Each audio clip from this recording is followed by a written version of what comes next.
bw'ofuna chance efuluma nze nja bagamba mujje oba wasiza mukadde oba ali biki gwamanyifu na gwokutte gobba ono mugamba abantu ewasajjajjawe ne bwaba mulema ng'ali mu kagaali muwase omulema ali mu kagaali ayinza okuwa better opportunities than omuntu atambula omulamu ne bwaba mulema ng'ali mu kagaali muwase ove Uganda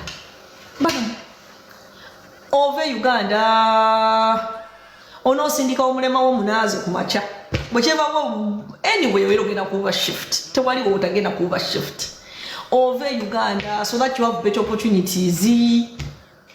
You're born in a poor country, you have to do whatever it takes. You don't even have the luxury. You don't even have the luxury.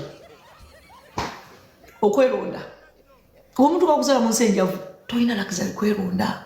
Okweronda kwa bagagga. Okweronda kwa bagagga.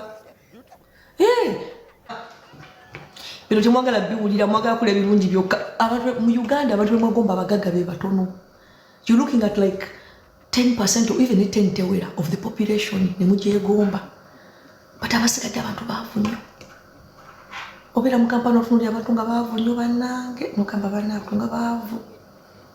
Nobera n'otuula mu mmotoka abaana abato kids nga basabiriza. Omuntu naba mulwadde nenga alina okusabiriza ssente za medical ng'omulaba omuntu ali kuddimiza ku mmotoka n'owulira nze batwala Uganda abaana bange ne bafuuka na traumatized. Abaana ne bafuuka traumatized nga balaba abantu baavu nnyo.